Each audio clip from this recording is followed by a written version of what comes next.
Hi, welcome back to Grains in Small Places, and today we're going to be making a cheesecake with fresh milled flour graham crackers in our Instant Pot or pressure cooker. So let's get started.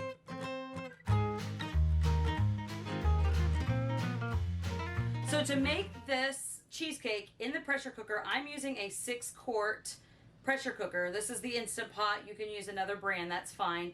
You could also use the 8-quart if you have that one as well. You just might need a little bit more water in the bottom. Also, you're going to need either the trivet that comes with your Instant Pot, because you're going to want to put water at the bottom so that when we put our cheesecake on top of that, it's in essentially the water bath.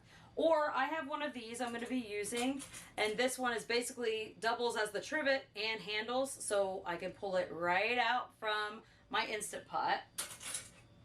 If you're using the trivet that came with it, you can make the same type of thing with some foil. If you just fold the foil up and then drape it underneath here, you'll have little handles to pull it out of your Instant Pot. So if you don't have one of these, never fear, just grab some foil and make your own little handles. Also, I have a springform pan. This one is 7 inches, so that may vary in the ones that you have. It just needs to be able to fit down in and have space all the way around. That way you'll have your cheesecake nice in a water bath, perfect, ready to go. Today I'm going to be making this cheesecake flavored with a little bit of lime. So you can just omit the lime, or you can turn it into lemon and use just a little bit less, and you'll have that traditional classic cheesecake. Or you can add any kind of flavorings, toppings, whatever you prefer to your cheesecake. So I'm giving a basic recipe for just a classic cheesecake. So let's go ahead and get started on the cheesecake. To make the cheesecake crust, we're going to be using the fresh milled flour graham cracker recipe that I have on my blog at grainsandsmallplaces.net. I'll put a link to the recipe in the description box below for the graham crackers and for this cheesecake. So don't worry, you don't have to write everything down while I'm talking. And the graham crackers make the perfect base. Now, if you want to get straight into it and don't want to make the graham crackers first, that's fine. You can always use store-bought graham crackers, but once you taste homemade graham crackers, it's pretty hard to go back to the store-bought ones. I also have a video showing how to make those graham crackers and 2 other cracker recipes, all with fresh milled flour. I will try to put a link to that video here or in the description box below. That way you can grab the recipes for 3 cracker recipes with fresh milled flour, and I teach you right alongside. You can either roll them out by hand, or you can use your pasta maker to sheet out those graham cracker sheets really thin and get that perfect cracker texture. So let's get started on that graham cracker crust. Okay, so we're going to be using my homemade graham crackers, and we need about 1 1/4 cup of graham cracker crumbs. So I'm going to guess that's going to probably end up being about 10 graham crackers or so. I'm going to go ahead and put on my blender attachment here. You can use any blender is fine, or a food processor, whatever you have at home.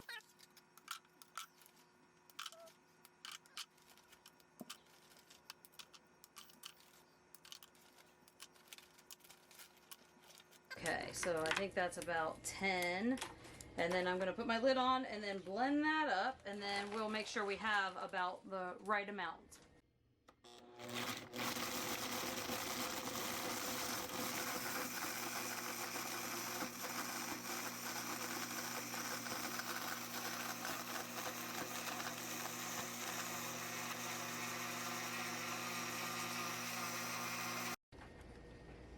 All right. Look how wonderful that did.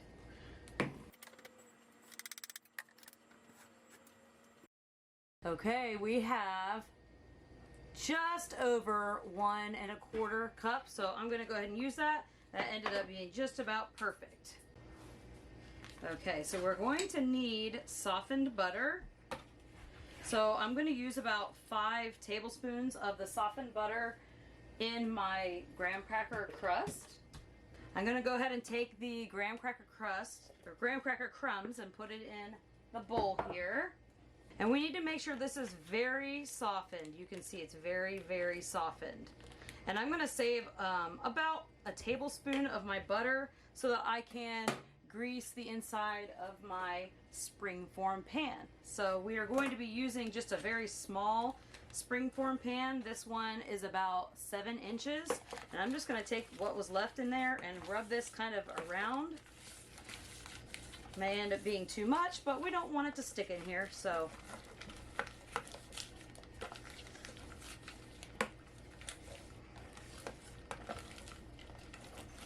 Okay. That looks good, and I'm gonna set this to the side, and when the graham crackers are ready, we're gonna put it in there. To the graham crackers, I'm going to add 1/8 of a cup of brown sugar, or 2 tablespoons. Same thing, I guess. And a teaspoon of cinnamon. This is optional. I really like this flavor with the lime, so that's why I'm going with that. Then we're going to go ahead and blend this all up. Make sure you're scraping down the sides every once in a while you do this.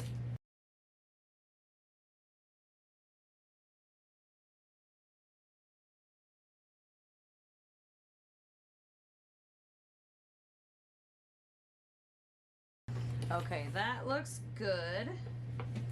So I'm going to go ahead and just set my mixer to the side, because we will be using that again when we come to the filling portion. So I'm just to this pan here, I'm going to pour all of this in. And yes, it's going to be very dry, crumbly, and sandy.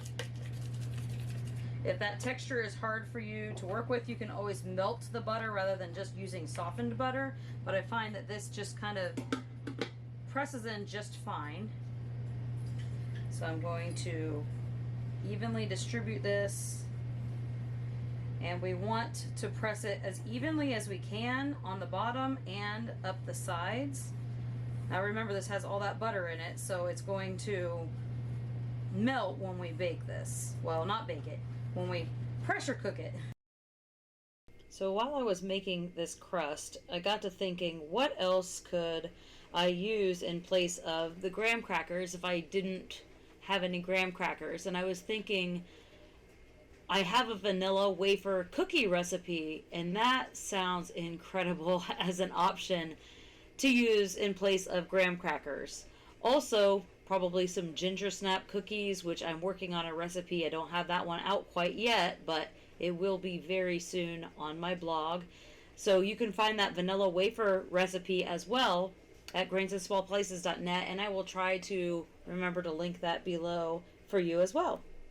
So it's just nice to have some alternative recipe options. That way, in case you have one or the other on hand, any of those would work.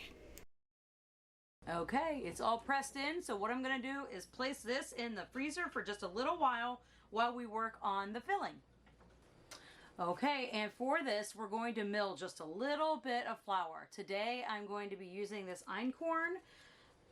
You could also use soft white wheat. I'm only going to be using about 1.5 to 2 tablespoons or so, so about 1/8 of a cup, which gives me it's actually about 30 grams. So I'm just going to measure out about 30 grams of wheat berries, and that should give me 30 grams of flour. So I'm going to head over to my mill and just mill this up real quick. Right now I have a coupon code for the Nutrimill Harvest Grain Mill and any of the Bosch or Nutrimill mixers for $20 off. I'll put that coupon code in the description box below, and you can get that 20 bucks off of any of the mills or mixers. Okay, so this recipe calls for a pound of cream cheese. If you really want to go all the way made from scratch, I do have a recipe video to show you how to make your own cream cheese. Today we're going to be using the Philadelphia cream cheese because it is just about the best, and it was on sale at the store, and I didn't have time to make my own cream cheese because we wanted to make this today. So 2 blocks of that, and you want to make sure it is very softened. So I pulled it out a few hours before we made this before we're making this together. And to this, we're gonna add our sugar. We're gonna add about 3/4 of a cup of sugar. And then we're gonna go ahead and blend this together, or mix it together.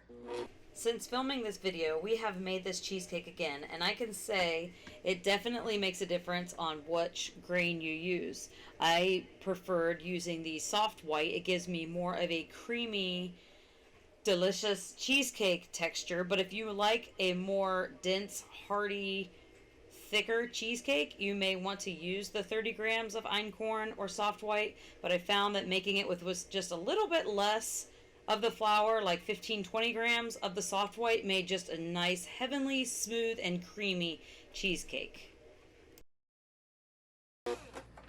Alright, we're going to blend this or mix it until it's smooth, but we definitely want to make sure that we are scraping down the sides.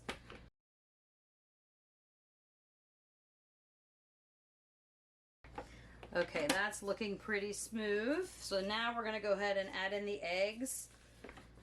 And room temperature eggs really work better for this because we want to keep everything nice and soft as we blend it, because we don't want any chunks of cream cheese. And if the cream cheese is chilled and not at room temperature, we end up finding clumps of just the cream cheese in there.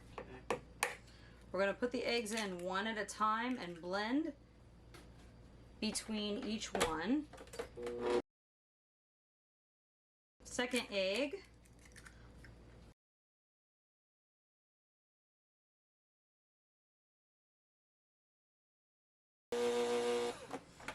Okay, that is nice and smooth. Now we're going to add about a 1/4 cup of sour cream.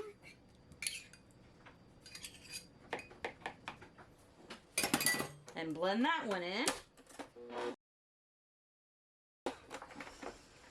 Just want to make sure to scrape the sides also after putting in the egg.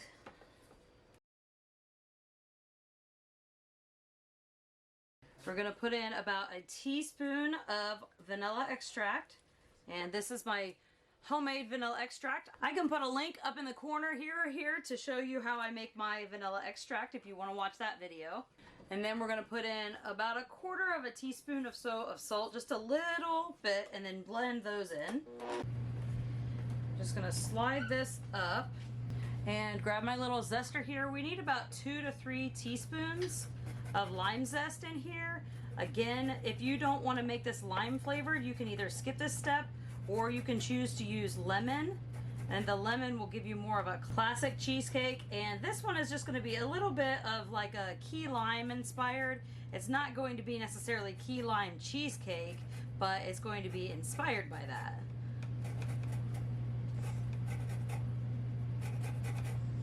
So I'm going to guess I'm probably going to be able to get away with just using 1 lime.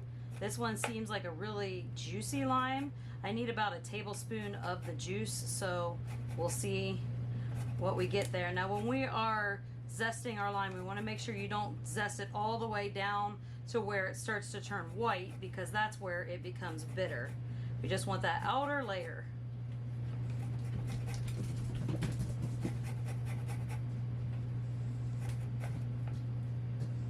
That smells so good and so like fresh and refreshing. Okay, so it's probably about 1.5 to 2 teaspoons of the lemon zest. You can of course do that to taste if you prefer more or less. I need about a tablespoon of the juice.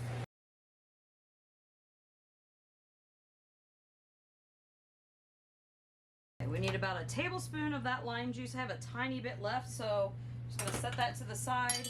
And we definitely had plenty of lime with this one big juicy lime. Pull this back forward, and I'm just going to give this a little mix. Scraping down those sides another time. And now we're going to put in our freshly milled flour. This just helps thicken it up just a bit. And then we also have our fresh milled flour in the homemade graham crackers. I'm going to scrape down the sides again. I've been dying for a lime snack ever since we made those lemon bars together. One more mix. All right, I'm gonna set this to the side and then grab my Instant Pot. Okay, to the bottom of my Instant Pot, I'm going to add about a cup of water. If you have the larger 8-quart, you may need to use a cup and a half of water. When you're making this, you do need to make sure that you have either the trivet under your tray or one of these little trivets and handles all together, because we do not want our pan sitting in the water. Otherwise, it will get into those cracks and ruin your cheesecake. So we want to definitely make sure that we put something underneath our pan to keep it elevated above the water. So when you put the water in, make sure that it is below the height of your trivet legs or whatever you put underneath. Now, if you're using a regular trivet, you can always make a little sling out of foil underneath here, so that way it's easier to pull up out of your Instant Pot. I'm gonna set this back up here. I just wanted to bring it forward so I could show you that. And I'm gonna grab my crust that we made a little earlier together out of the freezer. And we're gonna take our lime cheesecake.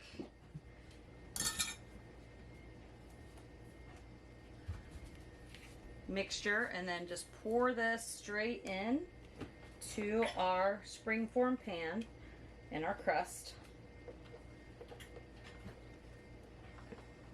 This smells so fresh and delicious.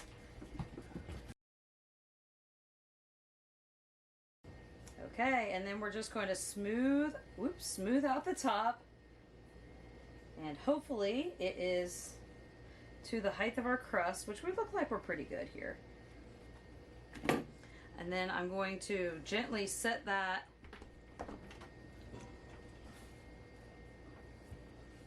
onto my trivet with the handles, and then place that down into the Instant Pot. Try not to let the handles fall into your cheesecake like I just did. Okay, I'm just gonna wipe that off. No harm, no foul. Okay, so whatever handles you're using, make sure they don't fall down onto or lay onto your cheesecake. And you wanna make sure that you have a space around your pan and the Instant Pot here. You don't want a pan that fits like exactly the same size in here. Okay, so my Instant Pot came with 2 different silicone sealing rings. It came with this one here that I use for my savory cooking, and then it came with this one which is red, and I use that one for my dessert cooking or anything of my sweet cooking, because I don't really like it when those flavors mix together. All right, so we're gonna pop the lid on and make sure that we are ready for a sealing, and then let me pull you in closer here. Okay, then we're gonna set this to either pressure or manual cook, whatever your pressure cooker says, and then take the keep warm off. We wanna make sure that we don't have that on. And we're gonna take this for 25 minutes.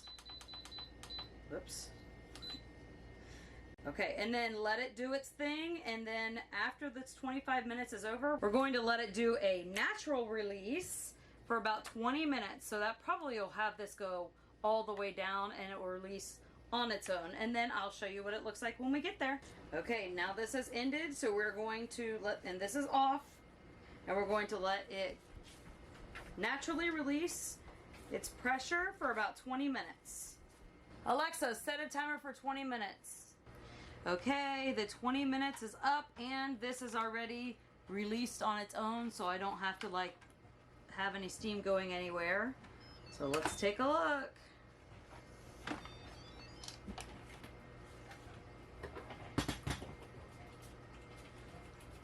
Oh, it's beautiful. Don't want to burn myself on the steam, but you can see that. So what I'm going to do is put this on a wire rack. But in order to do that, I need to move this forward a bit. Okay.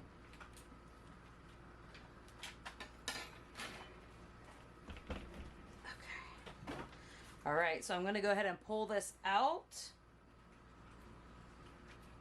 and let this chill on this wire rack for about 15 minutes before I put it in the fridge. After the 15 minutes of cooling on the counter happens, then what we're going to do is put this in the fridge for an hour. After 1 hour, we're going to cover this loosely with foil and then keep it in the fridge, and then it needs to at least chill for another hour before we can slice into it. So once we slice into it, I will for sure bring you with us so that you can see what it looks like on the inside. I'm very excited. We'll be back. Okay, so I actually let this sit for about 30 minutes before I'm putting it in the fridge, and I can see it's starting to pull away from the edges, which is great.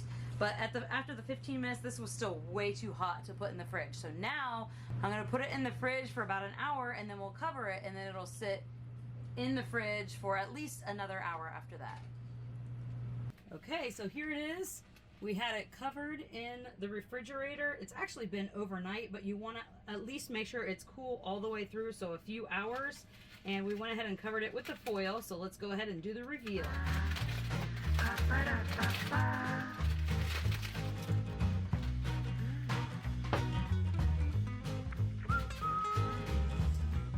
Then you just want to go around the edges with, I'm using a plastic knife so that I don't scratch the surface of my pan, just to make sure that it's all detached from the sides.